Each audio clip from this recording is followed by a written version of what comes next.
T20 world cup खत्म हो चुका है। अब T20 वर्ल्ड कप खत्म हो चुका है, भारत चैंपियन बन चुका है, लेकिन क्रिकेट बदस्तूर जारी है। बांग्लादेश में पाकिस्तान वर्सेस बांग्लादेश के बीच में वनडे सीरीज खेली जा रही है, तो न्यूजीलैंड में T20 सीरीज का आगाज होने जा रहा है। यह सीरीज खेली जाएगी न्यूजीलैंड और साउथ अफ्रीका के बीच में। सीरीज का पहला मैच खेला जाएगा कहां पे? बे ओवल में खेला जाएगा। 15 मार्च को खेला जाएगा भारत के समय के अनुसार 11:45 सुबह यह मुकाबला खेला जाएगा। तो सारी चीज आपको बताएंगे, पिच रिपोर्ट बताएंगे, हेड टू हेड रिकॉर्ड बताएंगे, दोनों टीमों की पॉसिबल प्लेइंग 11 बताएंगे।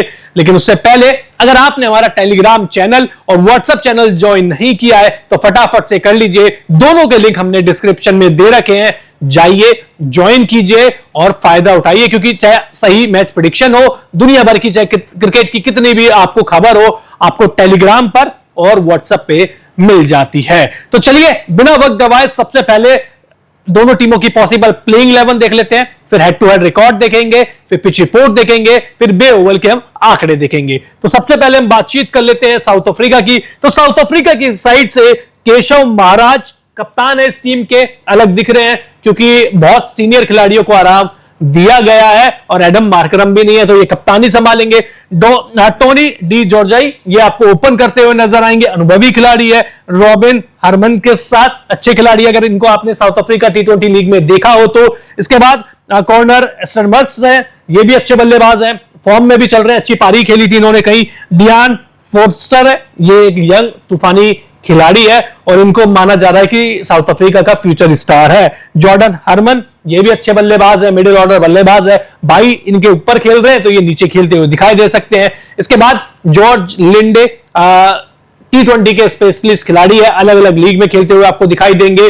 गेंदबाजी अच्छी कर लेते हैं, बल्लेबाजी अच्छी कर लेते हैं और फील्डर तो ये गजब के है ही। इसके बाद एस्टन बोश है, ये भी ऑलराउंडर है, तेज गति की गेंदबाजी कर लेंगे और निचले क्रम पर आपको ठीक ठाक बल्लेबाजी भी दे देते हैं। इसके बाद गेराल्ड कोटजे की काफी लंबे बाद वापसी हुई है, इंजरी कंसर्न था, इंजरी कंसर्न के वजह से बाहर थे T20 वर्ल्ड कप से, लेकिन अब वापसी हो चुकी है और उम्मीद है कि वापसी अच्छी करेंगे। ऑर्डन बार्टमैन हमेशा की तरह अच्छा प्रदर्शन करेंगे, पूरे साल इनका अच्छा प्रदर्शन रहा था अगर पिछले एक साल की बात करें, लेकिन अंत में अपनी जगह फिर भी नहीं बना पाए थे T20 वर्ल्ड कप की प्लेइंग 11 में। इसके बाद मुकाना बहुत अच्छे खिलाड़ी है और खिलाड़ी किस तरीके के हैं ये बताने की जरूरत है नहीं। अब हमने प्लेइंग 11 की बात कर ली, साउथ अफ्रीका की प्लेइंग 11 के बारे में बातचीत कर ली, लेकिन क्या आपको इल्यूजन जिरकोनिया के बारे में पता है? नहीं पता तो यार आपको पता करने की जरूरत है, क्योंकि ये एक ऐसा प्रोडक्ट है जो हर डेंटिस्ट आपको सजेस्ट कर रहा है। और अपने डेंटिस्ट से जाके पूछिए अगर आपके दांत हल्के से भी बाहर है,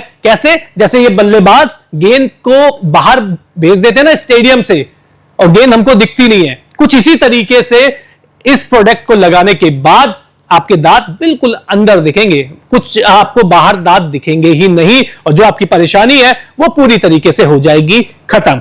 तो अब हमने साउथ अफ्रीका के बारे में बातचीत कर ली, तो चलिए साउथ अफ्रीका के बाद हम बातचीत कर लेते हैं न्यूजीलैंड की पॉसिबल प्लेइंग 11। तो मिचेल सैंटनर इस टीम के कप्तान है जो T20 वर्ल्ड कप में भी थे।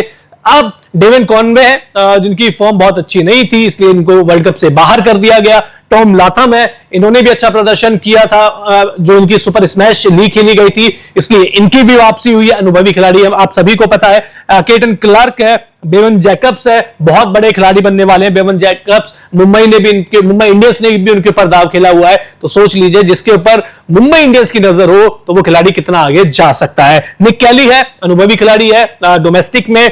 जोश क्लार्कसन है, डेन क्लेवर है, जैक स्पॉक्स है जो कि एक ऑलराउंडर, आप गेंदबाजी ऑलराउंडर कह सकते हैं, स्विंग गेंद को बहुत अच्छा कराते हैं और जब बल्लेबाजी आती है तो बैट घुमा लेते हैं। लोकी फर्ग्यूसन एक अनुभवी नाम और जो वर्ल्ड कप में अभी खेल के जा रहा है। इसके बाद कायली जेमिंसन जो कितने बड़े बल्लेबाज हो उनको परेशान कर सकते हैं अपनी हाइट से, अपनी लेंथ से, अपनी स्पीड से और अपने उछाल से किसी बल्लेबाज को परेशान कर सकते हैं। तो ये साउथ अफ्रीका की बात, न्यूजीलैंड की प्लेइंग 11 भी हो गई। अब इल्यूजन अलायंस के बारे में भी बातचीत कर लेते हैं, क्योंकि यह प्रोडक्ट एक ऐसा प्रोडक्ट है जिसके बारे में आपको जानना बहुत ज्यादा जरूरी है। अलायंस ये आपके दांत जो भी बाहर निकले हुए हैं बिल्कुल इनको अलाइन कर देगा बिल्कुल, और एकदम परफेक्ट शेप में ले आएगा, जैसा कि न्यूजीलैंड की टीम एक परफेक्ट शेप में थी ना जब आपने T20 वर्ल्ड कप का वो सेमीफाइनल मुकाबला देखा हो जिसमें ये 170 रन बड़ी आसानी से चेस कर गए थे, तो उसे ही परफेक्ट अलाइन कहना कहते हैं। और जो इल्यूजन अलाइनर है ये आपको अलाइनर्स पूरी तरीके से अलाइन कर देगा, आपके दांतों को सेट कर देगा अंदर पूरी तरीके से, जो बाहर दांत निकले होंगे वो अब आपकी परेशानी पूरी तरीके से खत्म हो जाएगी। तो चलिए बात हो गई दोनों टीमों की पॉसिबल प्लेइंग 11। अब दोनों टीमों के बीच में हेड टू हेड रिकॉर्ड के बारे में बातचीत करें तो देखिए इन दोनों टीमों के बीच में कुल 20 मैचेस हुए हैं, जिसमें से साउथ अफ्रीका 12 मैच जीती है